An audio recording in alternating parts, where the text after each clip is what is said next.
The forest loomed ahead, its edges fraying into the night like the hem of a dark, tattered cloak. The boy stood at the threshold, clutching a flashlight so tightly his knuckles turned white. The cool night air bit at his skin, carrying with it the earthy scent of moss and damp leaves. The world beyond the trees was silent, unnervingly so, as though the forest itself had swallowed every sound. It hadn't been long since the sun dipped below the horizon, but it felt like an eternity. His mother had been gone for hours, venturing into the woods for one of her walks.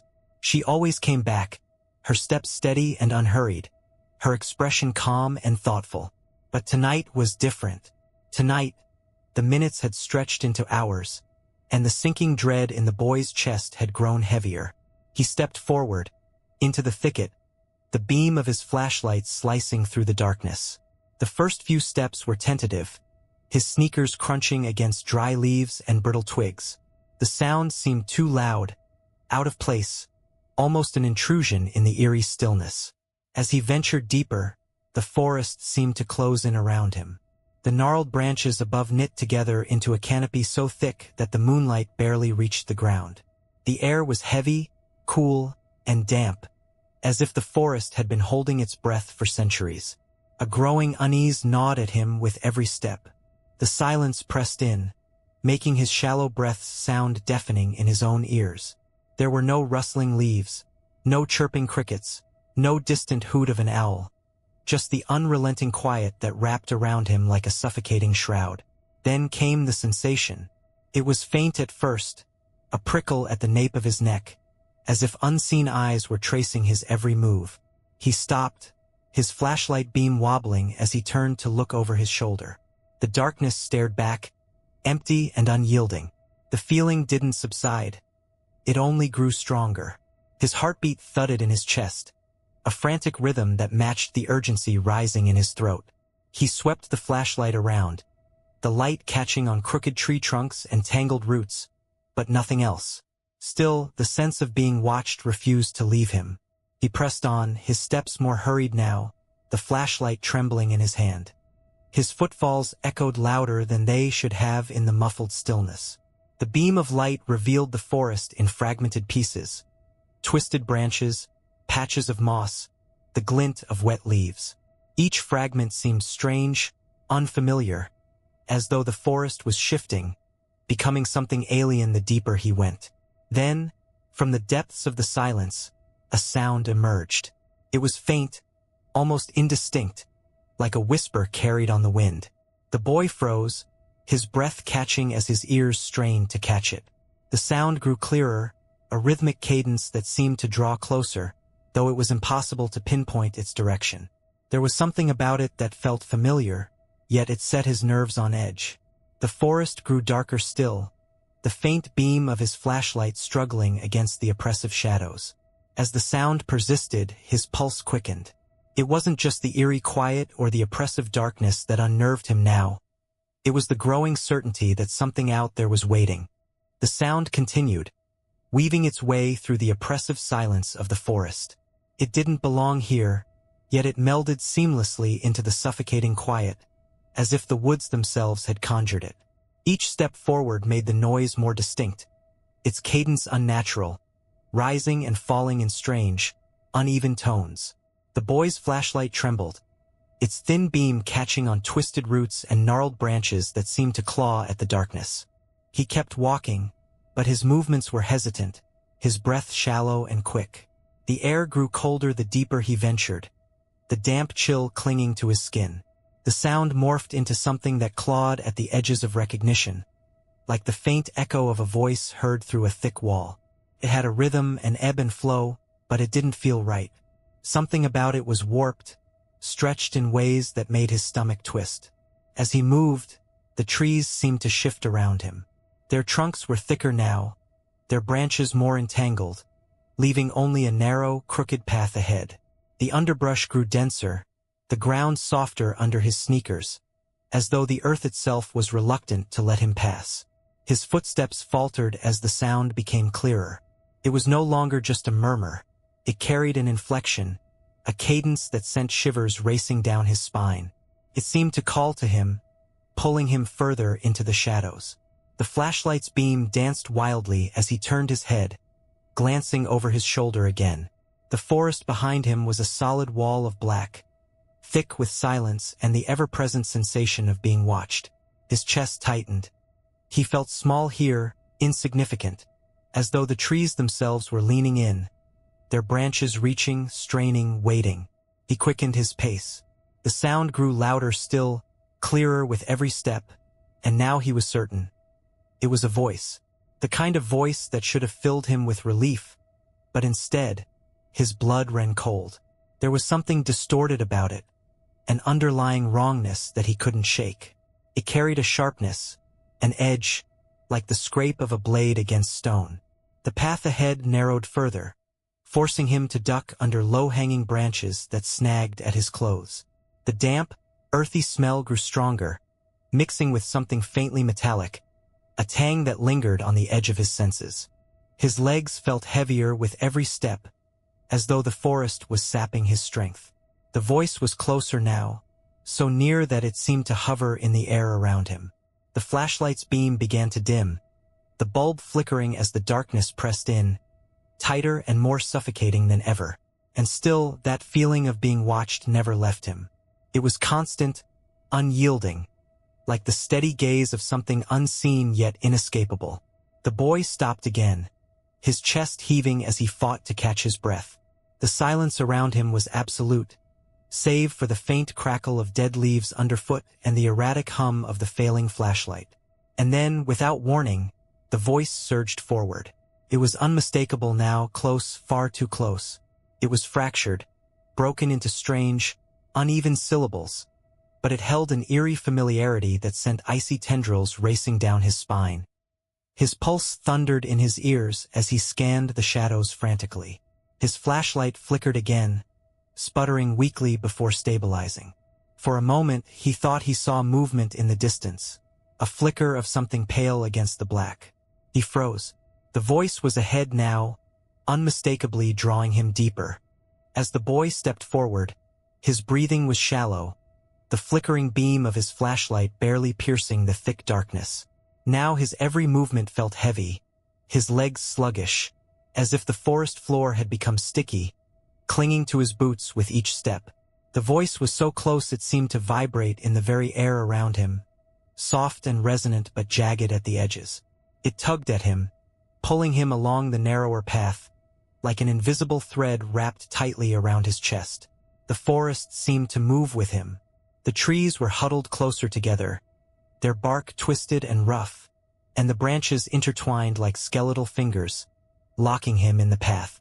The smell of the earth was now overwhelming, with a sour tinge that made his teeth tremble.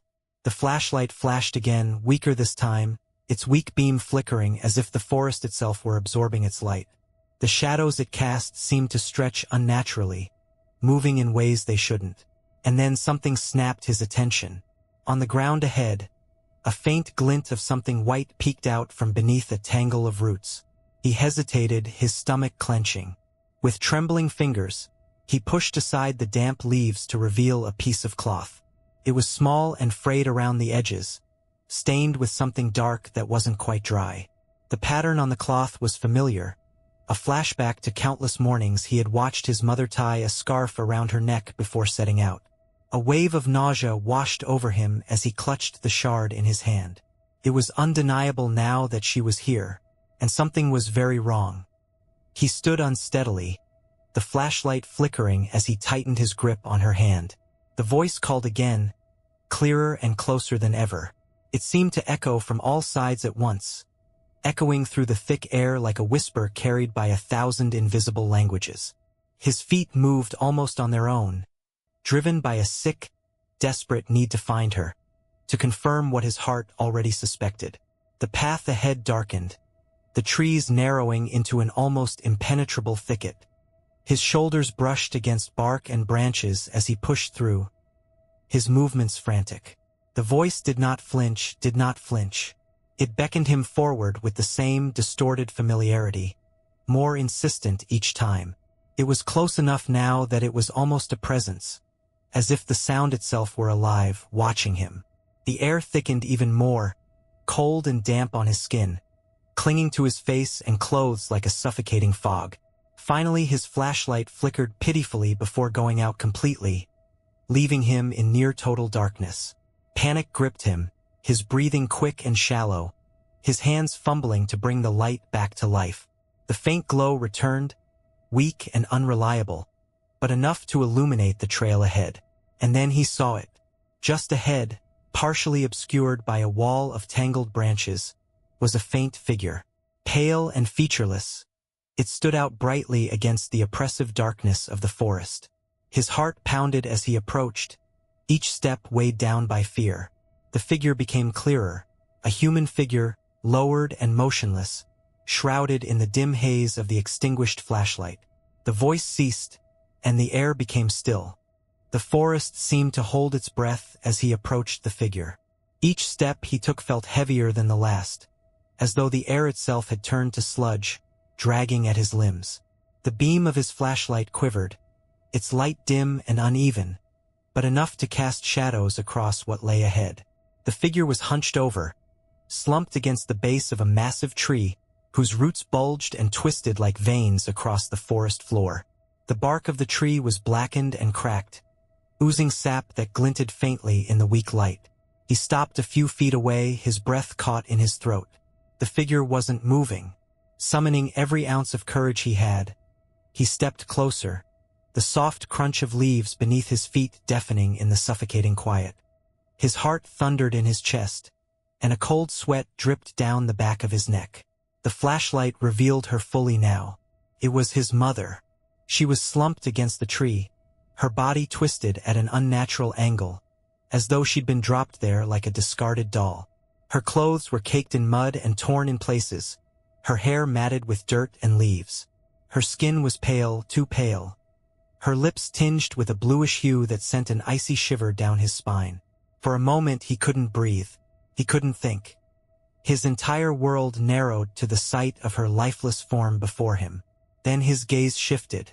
Her eyes were open. They stared ahead, wide and glassy, reflecting the faint glow of the flashlight. There was no life in them, no recognition, just an empty, hollow stare that seemed to pierce straight through him. He dropped to his knees, the flashlight slipping from his grasp and landing with a dull thud on the forest floor. The beam rolled sideways, casting jagged shadows across the gnarled roots and the grotesque angle of her limbs. His mind raced, searching for some explanation, some shred of hope that what he was seeing wasn't real. But the forest offered no answers, only silence. And then he felt it. A sudden chill, colder than anything he had ever known, swept across the back of his neck. It wasn't the natural cold of the forest night. It was deeper, more invasive, a seeping frost that seemed to sink into his bones. He froze, his body locked in place as the sensation intensified. It felt like a breath, impossibly cold and impossibly close, brushing against the back of his neck. The air around him seemed to shift, heavy and oppressive, as though something unseen had materialized behind him. Every instinct in his body screamed at him not to turn, not to look, but the compulsion was overwhelming. Slowly, his trembling hands found the flashlight, and he gripped it tightly. The faint beam wavered as he forced himself to turn, his body moving as if through thick, icy water. What he saw made his heart stop. The flashlight's frail beam landed on nothing. For a moment he thought he'd imagined it.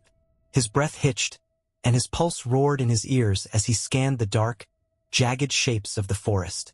The trees loomed, their twisted forms contorted in the flickering light, but there was no movement, no shape. But the feeling didn't leave. That awful, icy sensation was still there, pressing against the back of his neck, curling around him like unseen fingers. He felt its weight, its presence, though his eyes found nothing in the suffocating gloom. Then the shadows moved. At first, it was so subtle he almost missed it. A slight ripple along the edge of the light, like a faint disturbance on the surface of still water. The boy's grip on the flashlight tightened as his shaking hand swiveled toward the disturbance. The beam landed on a patch of darkness so deep it seemed to devour the light. It wasn't a shadow cast by a tree or a trick of the failing flashlight. It was something else. Something darker, more solid, yet impossibly indistinct. Its edges wavered and blurred, as though it refused to take a definitive shape. The boy's breath came in sharp, shallow gasps as the thing began to shift. Slowly, it moved forward, its form undulating and stretching like smoke caught in a cold breeze. It wasn't walking, wasn't slithering. It was simply advancing, pulling itself closer without a sound. The chill in the air deepened, sinking into his skin and clawing at his insides. Every instinct screamed at him to run, to turn and flee, but his legs were rooted to the spot. The thing grew closer, and as it did, the flashlight began to flicker violently. The beam faltered, plunging him into momentary darkness before sputtering back to life. Each flash of light revealed the shadow in greater detail, or rather, its lack of detail. It wasn't just dark. It was absence, a void where nothing should be. It swallowed the air around it, drawing the forest sounds and even the faint sense of moss and earth into its oppressive presence. The boy's legs finally obeyed, and he stumbled backward, nearly tripping over an exposed root. The flashlight's beam shook wildly, illuminating little more than fleeting glimpses of twisted bark and empty forest. Behind him, the faint shape of his mother's body remained, slumped against the tree, untouched and unmoving. The shadow surged forward. It moved faster now, its shape stretching unnaturally as though it was unbound by the constraints of flesh or bone. The boy turned to run, his feet slamming against the uneven ground, but the forest seemed to shift against him. Branches snagged at his clothes, roots rose to catch his feet, and the path ahead blurred into an indistinguishable maze. The shadow was behind him. He couldn't see it, but he felt it. Its cold breath, its suffocating presence, closing the distance between them. The light from the flashlight faltered again, plunging him into near-total darkness as he stumbled forward blindly, the chill clawing at his back like icy tendrils. And then, with a sickening certainty, he felt it touch him. The touch was unlike anything he'd ever felt. It wasn't physical, not exactly. It was cold, so cold it burned. But it wasn't a hand or claws or anything tangible. It was a weight, pressing down on him, wrapping around his shoulders like an unseen shroud. He staggered forward, the flashlight tumbling from his grasp and landing with a hollow thud against the forest floor. Its beam flickered once more before fading entirely, leaving him in a world of impenetrable black. The boy tried to scream, but the air seemed to freeze in his lungs, thick and immovable. The weight grew heavier, pulling him backward, dragging him toward the void that he knew was behind him. His legs flailed, kicking against the soft earth, but the forest itself seemed to conspire against him. Roots curled around his ankles, and the damp ground gave way beneath his feet, making every movement sluggish and futile. The cold deepened, seeping into his bones, his mind, his very sense of self. It wasn't just a chill. It was an invasion, a suffocating presence that felt as though it was unraveling him piece by piece. His body jerked as he felt the pull intensify. The shadow wasn't just holding him. It was consuming him. The darkness pressed against his skin, against his thoughts, invading the spaces where fear and reason battled for control. And then, for a moment, everything stopped. The weight lifted, and the cold retreated, leaving him gasping on his hands and knees in the oppressive silence of the forest. He dared to hope it was over, that whatever had gripped him had let him go. But the hope was short-lived. The air around him shifted again, thicker now, heavier, as though the forest itself was bracing for something. He forced himself to look up, his vision adjusting to the faint ambient glow of moonlight filtering through the dense canopy above. The shadow loomed before him. It had grown. No longer confined to a shapeless mass, it now resembled a towering figure, impossibly tall and thin, its form wavering like smoke in a windless room. Its head, if it could be called that, tilted slightly as though studying him. The boy's body refused to move. His limbs felt leaden, his heart hammering against his ribcage as the shadow began to shift again. It leaned forward, stretching impossibly long arms toward him, the tips of its formless limbs brushing against his shoulders once more. The cold returned, more intense this time, sinking into his flesh. He felt his body go numb, his thoughts blurring as the shadow began to pull him closer. Behind him, his mother's body remained unmoving, her hollow eyes staring into the void. Her twisted limbs seemed to reach toward him, but he knew they wouldn't save him. She was already lost to the forest's grip, and now it was his turn. As the darkness closed in, the boy felt himself slipping, falling, not toward the ground, but into the shadow itself. It was an abyss, endless and consuming, pulling him into its depths. And just as the last flicker of moonlight disappeared, the forest came alive with a single sound, a faint, distorted voice, echoing with cruel familiarity, whispering his name. The boy's world dissolved into darkness. It wasn't just the absence of light, it was complete and utter nothingness. No ground beneath him, no air in his lungs, no sense of weight, no time, no self. He was suspended in the void, disoriented and helpless as the shadow enveloped him like a second skin. The cold was unbearable, an all-consuming chill that gnawed at his body and mind. It felt as if the darkness itself was seeping into him, filling every corner of his being with an icy void. And then the whispers began. Faint at first, like the wind slipping through the cracks of an old house, but they grew louder, more distinct. They weren't quite words, just fragments of sound, broken syllables and distorted tones that carried a hint of malice. They surrounded him, pressing on his thoughts like 1,000 invisible voices, each one vying for his attention. The boy tried to scream, to shout, to fight back against the suffocating void, but his voice was swallowed before it could even form. His limbs flailed uselessly, finding no purchase in the formless abyss. Then the memories came. They surfaced without warning, flashing before him like shattered shards of a mirror.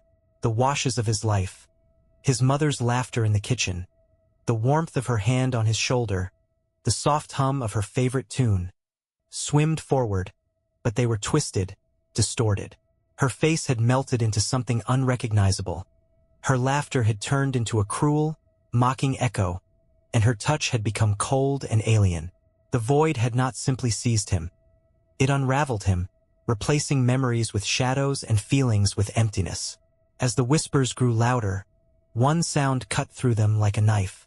It was the voice again, that horrible, distorted imitation of his mother's voice, calling his name in a tone that was both soothing and menacing. The sound twisted around him, tightening like a noose, pulling him deeper into the void. The boy's mind felt fragile, teetering on the edge of breaking. He couldn't tell where his thoughts ended and the darkness began. The voice kept calling, pulling him toward some unseen destination, and he felt powerless to resist. And then it flashed.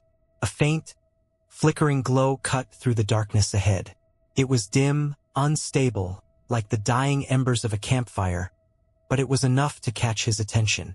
The void around him seemed to writhe in response, the shadows retreating slightly as the light grew brighter. The boy reached for it, desperately trying to escape, but the shadow fought back. Its cold tendrils wrapped themselves tighter around him, tearing him away from the light, pulling him deeper into the abyss. But the light remained, growing stronger with each passing moment. It illuminated the edges of the void, revealing fleeting glimpses of the forest beyond, twisted trees, tangled roots, and the pale, lifeless form of his mother, still lying in the tree. A glimmer of hope flickered in the boy's heart, but it was short-lived.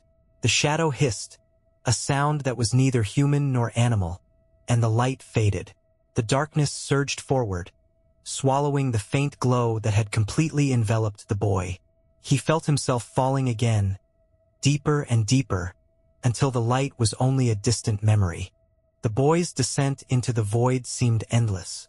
Time stretched and twisted, concepts slipping away as the shadows dragged him deeper into their depths. His body seemed weightless, immaterial, as if piece by piece it were dissolving into the darkness. The cold, relentless and bone-deep, numbed him to everything but the suffocating presence around him. Then, as suddenly as it had begun, the descent stopped.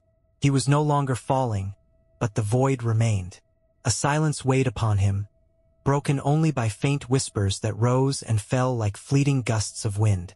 The voices were clearer now, taunting and cruel, though their words were indecipherable. They came from all sides, circling around him, clinging to the edges of his consciousness. And then the forest returned. It wasn't gradual. For a moment there was nothing. The next, the twisted trees loomed around him again, their skeletal branches reaching out like claws. The boy found himself lying on the damp, mossy ground, his limbs heavy and trembling as if he had lost all strength. The air was thick and cold, filled with the faint metallic taste he had noticed earlier. The whispers did not die down. They lingered, floating between the trees, carried by a wind that seemed not to touch it. He forced himself to his knees, dipping his hands into the damp soil. His head throbbed, and his eyes watered as he looked around. The forest was familiar but not the same. It was darker now, the shadows deeper, more alive. The trees, though still motionless, seemed to breathe, their bark throbbing faintly in rhythm with the whispers. The air grew heavier, denser, as if the forest itself were watching him, waiting for him to make a move. Ahead, in the dim darkness, he saw it again. His mother's body. She still lay at the foot of the massive tree, her limbs twisted and lifeless. But something was different. His heart sank as he realized that her position had shifted slightly, her head now tilted toward him. Her wide, glassy eyes seemed to be watching him, though her body remained still. He wanted to look away, but he couldn't. His gaze was fixed on her, drawn to the faint movement of her lips. They were moving. No sound came out, but he could see her mouth slowly, deliberately opening and closing, uttering quiet words he couldn't understand. The whispers grew louder, more insistent, almost rhythmic chanting.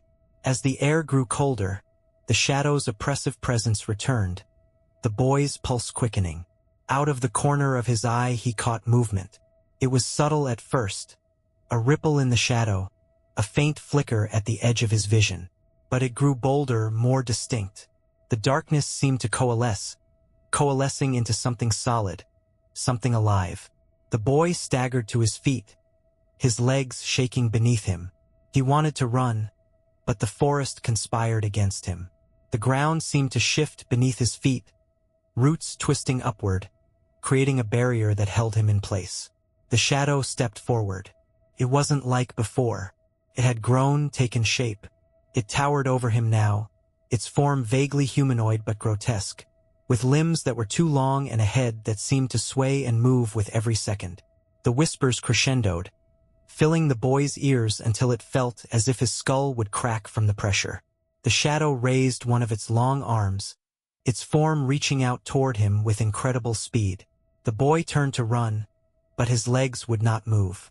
The forest held him fast, the roots wrapping tighter around his ankles as the shadow's touch drew nearer. And then, as the icy tendrils touched his skin, the ground beneath him gave way. The boy fell. The ground opened beneath him, swallowing him whole, and the sensation of falling returned. This time it was different. It wasn't the weightless, endless plunge of before. It was visceral, brutal. He tumbled through darkness, the rough scrape of earth and roots tearing at his skin, as he plunged deeper and deeper into the unseen depths. The whispers followed him, growing louder, their cruel, distorted tones echoing around him. They filled his head, drowning out his thoughts, until they were the only thing he could hear. Finally, the fall ended with a bone-jarring thud. He lay sprawled on a cold, damp surface, the air knocked from his lungs. The smell hit him first, a thick, putrid stench of decay and rot that made his stomach churn. His hands pressed against the ground, and he felt the slimy texture of moss and something wetter, stickier. He didn't want to think about what it might be.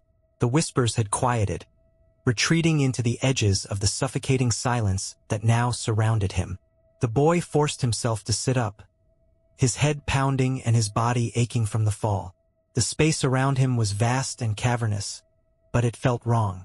The walls, if they could even be called that, were a tangled mass of roots and blackened, pulsing bark, as though the forest above had stretched its tendrils down into the earth to create this subterranean tomb. The faint glow of bioluminescent fungi dotted the walls, casting an eerie greenish light that flickered and wavered like candle flames. It illuminated the space in brief, unsettling flashes, revealing shapes that made the boy's skin crawl. Scattered across the floor were bones. They were everywhere, piles of them, half buried in the damp soil, their surfaces stained and weathered. Some were animal, but many were human. The boy's breath came in shallow gasps as his eyes darted across the scene. He tried to stand, but his legs trembled, the weight of what he was seeing pinning him in place. And then he saw her. His mother's body was there, lying among the bones. She was closer now, her form illuminated by the faint, flickering glow. Her limbs were still twisted unnaturally, her head lolling to the side. Her glassy eyes stared into nothingness, but her lips continued to move, silently forming words he couldn't hear. He wanted to crawl to her, to reach out and touch her, but something stopped him.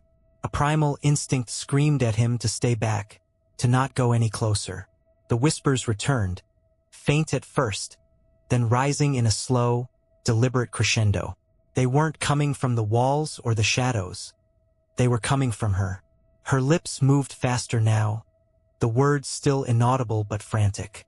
Her head twitched slightly, and her body jerked once, then twice, as though something inside her was trying to break free. The boy's heart thundered in his chest as he scrambled backward, his hands slipping on the slimy ground. The whispers became a roar, a deafening cacophony that seemed to emanate from every bone, every root, every pulsing inch of the cavern. And then the shadows came alive. They poured from the walls, the floor, even the spaces between the roots, coalescing into shapes that slithered and crawled toward him. The darkness moved with purpose, closing in around him, cutting off every avenue of escape.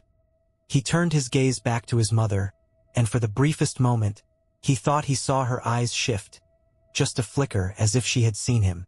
But the moment passed, and her body went still once more. The shadows surged forward, and the cold returned, sharper and more invasive than before. This time there would be no escape. The shadows moved with deliberate purpose, their tendrils snaking across the ground, twisting and curling as they closed the distance between them and the boy. He pressed himself against the pulsing, root-covered wall, his breath coming in ragged gasps as his heart thundered in his chest.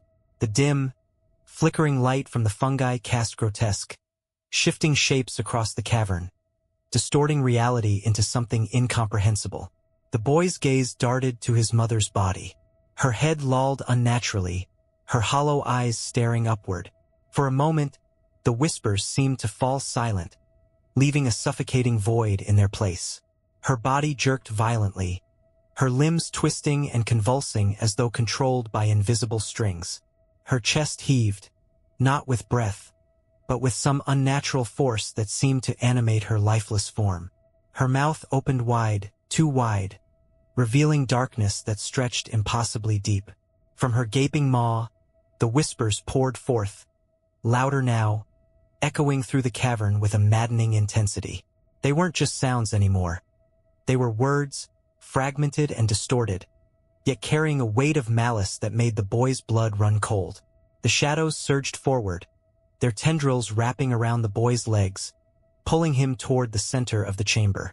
He thrashed and kicked, but their grip was unyielding, their icy touch searing into his flesh.